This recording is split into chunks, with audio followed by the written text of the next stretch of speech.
voyez, dans votre réponse, nous décélons quelque chose. Nous décélons que l'entourage du chef de l'État actuel, il a réagi, la réaction n'est pas arrivée à destination. C'est donc son entourage le problème.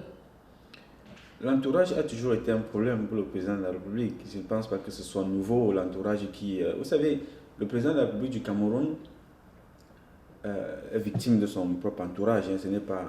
Quelqu'un n'a pas choisi l'entourage pour lui. Il a choisi l'entourage, il a fait confiance à l'entourage. Bon, malheureusement, cet entourage, il l'a trahi. Donc, ce n'est pas quelque chose qui est... Il est très mal entouré, en tout cas. Je pense qu'il en est responsable quelque part. Merci, M. Patrice. Nous reviendrons là-dessus parce que c'est un sujet qui nous intéresse à plus d'un titre. Vous attaquez directement par 2 fois dans cette interview. Nous voyons que vous dénoncez sans gants la politique du gouvernement camerounais. Vous n'avez pas peur de représailles? Non, mais vous savez, l'une des choses que nous a apporté le président de la République, c'est la liberté d'expression. Donc, vous avez vu que depuis notre entretien, la démocratie, ce n'est pas des insultes. La démocratie, c'est l'opposition des idées, c'est la contradiction. Donc, là, nous ne sommes pas dans la contradiction. Je suis en train d'expliquer et de répondre à vos questions sans prétention, sans insulter qui que ce soit. Donc, ce que je dis, et je parle en tant que citoyen, je parle en tant que un Camerounais qui peut donner son avis sur ce qui se passe dans son pays. Donc, les représailles, je n'ai pas peur, mais ce n'est pas ça qui pourra m'empêcher de dire ce que je pense. Je pense que nous avons droit à une certaine liberté d'expression, si je m'en tiens à ce que dit le président de la République. Vous parlez de liberté d'expression. Vous avez chanté pour Jeanne-Irène Biya. Est-ce que vous pensez que ce message va passer? Est-ce que vous pensez que cette chanson, cet album va être écouté au Cameroun? Parce que c'est pour les Camerounais que vous avez produit cela. Ouais, je pense que, en fait, il est possible qu'il passe au Cameroun, il est possible qu'il ne passe pas. Mon souhait, c'est que les Camerounais puissent partager cet hommage-là, parce que ce n'est pas seulement une histoire d'une seule personne. Ça peut arriver à nous tous. Il y a beaucoup de Camerounais qui sont morts. Mais je pense que je n'ai pas peur pour l'album, mais j'ai plutôt peur pour le journaliste qui prendra le risque de diffuser la chanson. Il peut perdre son travail, mais au pire des cas, il peut se retrouver en prison, voire à mourir. Donc c'est ce qui mais pour le reste, l'album peut être diffusé. S'il n'est pas diffusé au Cameroun, il sera diffusé ailleurs. Vous savez, avec les médias aujourd'hui, Internet et tout ce qui s'ensuit, si on censure au Cameroun, on ne peut pas censurer sur YouTube, sur Facebook et tout ce que ça comporte. Donc, je n'ai pas beaucoup de soucis sur ce point. Mais je m'inquiète plus pour mes compatriotes journalistes qui n'ont pas forcément les mains libres. Merci, monsieur Patrice Nouma. Amis téléspectateurs, je voudrais vous rappeler qu'aujourd'hui, nous sommes chez monsieur Patrice Nouma pour échanger avec lui sur ce qu'il pense de la vie au Cameroun, sur ce qu'il fait ici aux États-Unis et si véritablement il a des projets. Dites-moi, monsieur Patrice, avez-vous des ambitions politiques? Des ambitions politiques, c'est trop dire, mais je vais toujours être au service de mon pays, le Cameroun. Vous savez, tout est interprété politiquement aujourd'hui. Quand vous posez un acte, on vous accuse d'avoir des ambitions politiques. C'est le sens de ma question. Hein. Je ne vous accuse pas, je veux juste savoir. Non, mais non, je m'arrange toujours à être utile, comme tous les Camerounais qui le sont aujourd'hui, que ce soit à l'intérieur, que ce soit à l'extérieur du Cameroun, apporter sa contribution au développement de mon pays, le Cameroun, d'une façon comme d'une autre. Si je l'ai été dans l'armée, je peux l'être dans les organisations comme le font des milliers de Camerounais. Donc, on est toujours utile dans son pays. C'est ce que je fais, c'est ce que je continuerai à faire, que ce soit dans le cadre politique, que ce soit dans un autre cadre. Pour moi, c'est pareil. Politiquement parlant, vous pensez que l'alternance au Cameroun est possible? Si, il y aura toujours l'alternance. Oui, il y aura l'alternance au Cameroun, qu'on le veuille ou pas. Vous savez, l'horloge biologique veut qu'un jour ou l'autre, Dieu rappelle ses enfants. Donc il est appelé, il est dit que le président de la République un jour partira du gouvernement, des affaires, qu'il le veuille ou pas. Vous souhaitez son départ maintenant? Qu'est-ce que vous lui reprochez? C'est un certain nombre de choses? Je ne souhaite pas son départ. Je suis dit, il est libre à lui de partir quand il décide de partir et que les Camerounais en choisissent un autre. Le président Paul Biya peut décider de partir demain matin il peut décider encore d'y rester puisqu'il a décidé de rester depuis 30 ans. Il est là. Ça n'embête personne. Vous avez beau crier, mais ça ne change rien. Mais ce que je peux vous dire, j'ai pu vous dire aujourd'hui, c'est qu'un jour ou l'autre, on aura un nouveau président qui sera au service, je l'espère, de tous les Camerounais. Donc je n'ai pas... tout ce que je crains, c'est... la question que je me pose, c'est comment se passera l'alternance. Je n'ai pas de souci pour le président de la République, mais j'ai plutôt de souci pour son entourage. C'est ça qui m'amuse un peu, parce que l'entourage des présidents n'ont jamais rien appris de ce qui s'est passé avec les précédents. Avec ceux qui étaient là avant, on considère qu'on pose des actes et on pense que c'est des actes qui vont passer comme ça, inaperçus, et on perpétue une certaine façon de gérer la République. Et on pense que le président part, l'autre revient, vous êtes toujours là. Mais non, le président de la République du Cameroun, pour moi, ne fait plus un problème. Parce que je considère que, autant pour moi, pardon, qu'il a fait ce qu'il avait à faire. Le bilan n'est pas totalement nul, il faut être méchant pour le dire, mais il a fait le temps qu'il devait faire. Le moment arrivera qu'il parte. Mais mon problème n'est plus le président de la République, mon problème est ceux qui entourent le président de la République, qui ont concouru à ce que la situation du Cameroun devienne ce qu'elle est aujourd'hui. À vous écouter, nous avons l'impression que vous épousez la politique du président Paul Biya. Son entourage lui pose problème. Il a initié l'opération Épervier. Cette opération, pour clarifier un peu cet entourage, qu'est-ce que vous pensez de cela? Ça a été une réussite, un échec? L'opération Épervier était une très bonne initiative. Une opération qui avait pour vocation de remettre de l'ordre dans la gestion des deniers publics et de sanctionner de façon sévère les contrevenants. Mais je pense que l'opération Épervier aurait dû commencer au Cameroun après l'interview du président avec l'un de nos célèbres journalistes que vous le connaissez très bien, Eric Tchinji. C'est un célèbre journaliste, tant au Cameroun qu'à l'extérieur, qui avait déjà posé ce problème au président de la République. Et ça m'a rappelé quelque chose. Le président dit toujours qu'il est le meilleur élève de Mitterrand. Mais cela a échappé au président, par oubli ou par, je ne sais pas trop, que dans le pays de Mitterrand, tout du moins en Occident, le journaliste est le meilleur agent de renseignement. Donc quand un journaliste vous dit quelque chose, prenez ça en compte tout de suite. Donc le président aurait dû déclencher une enquête administrative face à cette information que le journaliste lui donne là. Parce que quand le journaliste dit ça, la corruption existe déjà depuis très longtemps. Mais elle est toujours noyée. On aveugle le président, ou tout du moins il refuse de voir la vérité. Parce que je vous dis, c'est un séminariste, ce monsieur, qui croit que tout le monde est comme lui, ou peut-être il croit au miracle n'importe comment. Donc il n'a pas vu ça venir. À partir de cet instant-là, le président a donné le drapeau blanc aux voleurs. Il dit voilà, braquer la République. Ça permet que chaque ministre venait, il vient dire que l'agent de Lion indomptable est dans l'avion, de tel pays à tel pays. On a donné des tracteurs pour les agriculteurs, des ministres volent. Ça a créé un bordel que vous constatez aujourd'hui. Le vol, la corruption est devenu, fait partie des mœurs. Ça devient normal de corrompre au Cameroun. Donc pour moi, l'opération Épervier, c'est la première chose. Et la deuxième, c'est que cette opération Épervier-là est une opération qui est une opération à tête chercheuse. Il faut régler un certain nombre de comptes, disons les choses telles qu'elles sont, parce que bon, nous n'appartenons pas à la même génération. Voilà, il faut que je me positionne d'une façon ou d'une autre, automatiquement, comme c'est moi qui gère le dossier. Il faut te noyer, puisque le président n'est pas partout.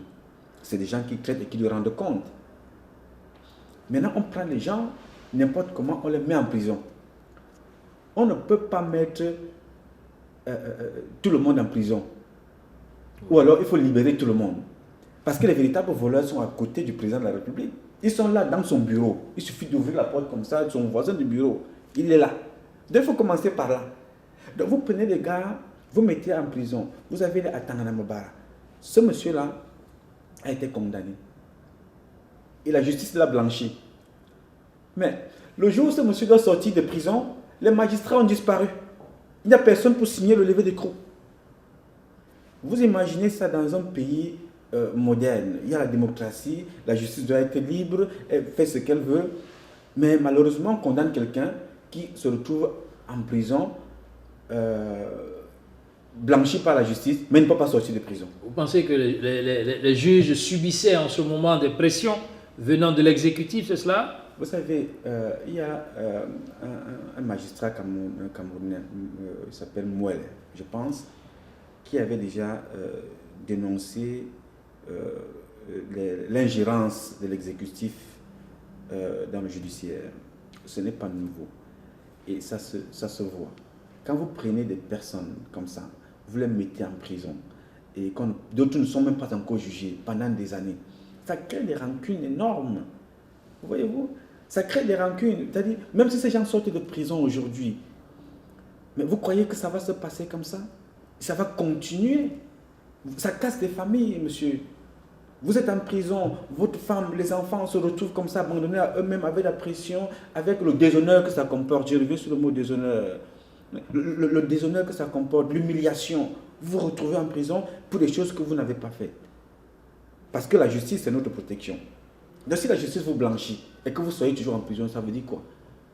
Vous croyez qu'un certain Atangana Mabara, qui a été secrétaire général à la présidence, va être en prison et que le président ne soit pas au courant qu'il est en prison, il va être acquitté et que le président ne soit pas qu'il a été acquitté, mais c'est faux. Vous avez toute une république en prison, un gouvernement.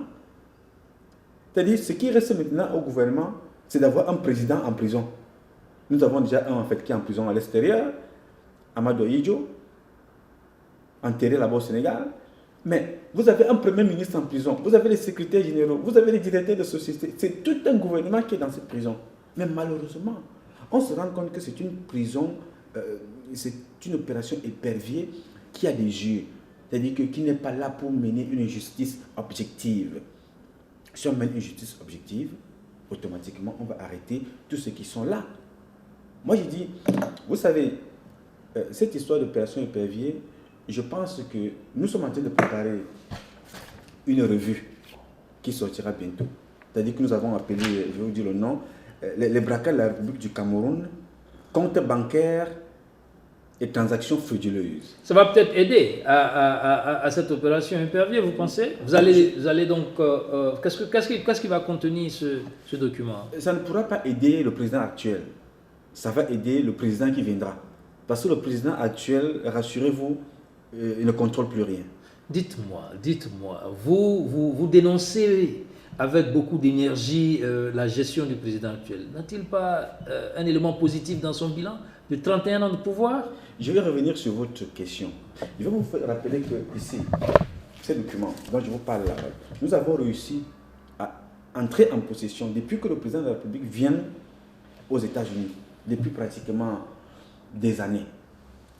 Nous avons découvert une autre façon de détourner l'argent du Cameroun. C'est hallucinant.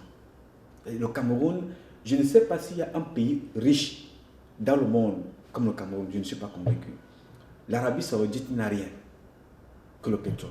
Le Cameroun est un pays fondamentalement riche de par ses enfants et de par ses ressources. Alors quand vous voyez les gens comme ça, je vous dis, je vous parle du dernier voyage du président ici aux États-Unis, il y a 3 ans. Ce monsieur a fait 5 jours. 5 jours ici. Ils ont dépensé 2 millions de dollars. Ce n'est pas nous qui le dit. Hein. Les papiers sont là. Et les 2 millions de dollars sont dépensés comment? Il y a certaines personnes qui sont dans la délégation du président, qui viennent ici, touchent l'argent parce qu'ils sont en mission avec le président. Ils appellent cet argent-là per diem, bonus présidentiel. Vous quittez votre ministère, vous êtes ministre, vous avez des frais de mission, vous les touchez, vous revenez ici, vous touchez bonus présidentiel. Vous avez des gens qui ont touché ici, ils sont là, les noms sont là, vous avez Essimé Minier, toujours lui, il y a ce nom-là, il avait touché 10 000 dollars. Ce n'est pas le seul chèque, ils sont nombreux comme ça. Les ambassadeurs, vous avez les ambassadeurs qui ont touché de l'argent, pas un seul chèque, pas deux, la même mission. Une seule personne touche 12 000 dollars. Il retouche encore la même mission, 2 500 dollars. Vous avez le numéro de chèque ici. Ils sont là. 3500 $. La même personne. Pour une fois, je suis du côté de Paul Biya. Paul Biya ne connaît pas ce truc. Paul Biya ne sait pas qu'en 5 jours, il a dépensé 2 millions de dollars. 5 jours. 2 millions. Et que vous voyez qu'une seule personne, mon cher frère, nous sommes africains, et que les enfants souffrent de l'autre côté. Vous avez des étudiants ici qui manquent de bourse. Vous avez fait un trajet avec le président de la République, vous avez des frais de mission. Et vous arrivez encore ici, aux États-Unis. Vous avez ces frais de mission-là multipliés par plusieurs. Les chèques sont là. Donc, et vous me parlez d'opération épervier, c'est trop compliqué. Cette opération-là, où nous décidons tous de mettre nos frères dehors, on fait la paix pour tous les Camerounais, où on décide de prendre les gens, on les met en prison. Vous savez, il y a une ministre qui est sortie là, à Dama. Elle était en prison. Elle a payé de l'argent qu'elle elle a détourné. Elle a remboursé une partie. Ou alors on demande à ces gens-là de rembourser et négocier même avec ceux qui ne sont pas encore allés en prison. De rembourser cet argent-là qui va servir aux Camerounais. Mais malheureusement, ce n'est pas possible. Le président actuel ne peut pas faire ça. Parce que l'homme le plus renseigné du Cameroun n'est pas Paul Biya. Puisque Paul Biya reçoit quoi? Le président Paul Biya reçoit les synthèses des informations. De qui font les synthèses? Paul Biya s'assoit et fait des synthèses. Vous savez qui est quelle relation le secrétaire général a avec tel commandant de brigade? Vous ne connaissez pas. Vous connaissez quelle est la relation? Qui a nommé le commandant de brigade? Vous ne connaissez pas. Paul Biya signe. Il signe les documents. Il n'est pas sur le terrain. C'est ce que je reproche à notre père. C'est ce que je reproche au père de la nation, Paul Biya. D'avoir géré le Cameroun comme si gérait, les Américains disent, long distance relationship. Paul Biya ne peut pas vous dire combien de fois il est allé vers son public. C'est ce que je reproche à ce monsieur, parce que s'il partait vers son public, il allait découvrir un certain nombre de choses. Qu'il y a des chantiers qui n'ont pas été faits, qu'il y a des Camerounais qui souffrent devant la porte de la présidente Aïtoudi. À 2 km de chez lui, il y a un des premiers. L'inondation, quand il pleut, les enfants nagent dans la boue. Donc, c'est ce que je reproche au président. Quand on vous parle de corruption, mais il faut aller sur place. Il faut de temps en temps, vous-même, vous construisez votre maison. Vous avez des gens qui sont là, des maçons, des électriciens, des plombiers. Vous dites, voilà, comme je travaille dans la semaine, de temps en temps, en fin de semaine, je m'avais jeté un coup d'œil dans mon chantier pour voir ce qui se passe. Mais notre président a rencontré les Camerounais chaque fois qu'il y avait élection. Il va vers les Camerounais et il ne part même pas partout. Il va les rencontrer comme ça de façon sporadique. On fait un simulacre de contact avec le public. Il vous salue le coucou Miss France. Je vous ai encore eu.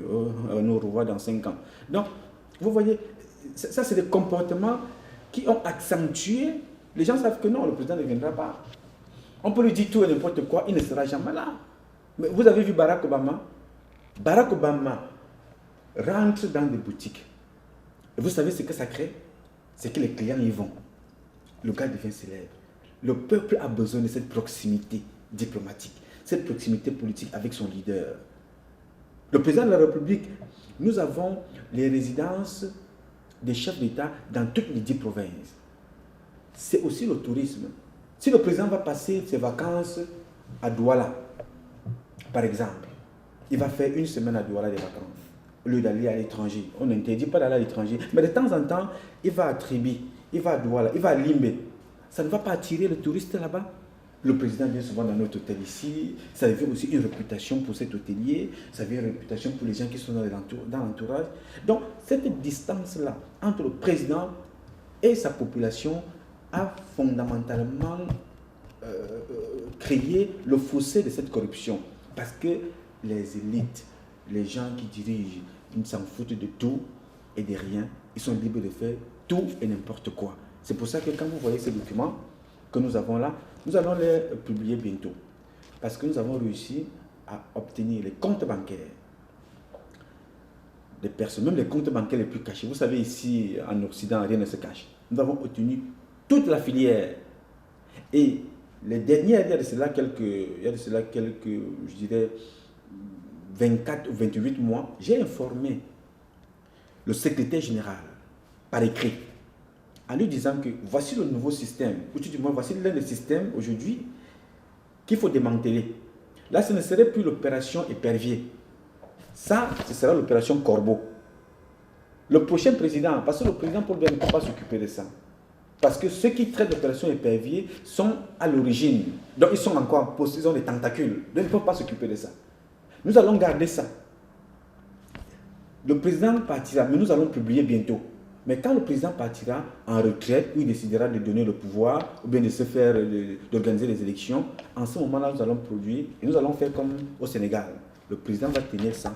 Et ce serait normalement plus l'opération épervier, mais l'opération Corbeau en ce moment-là.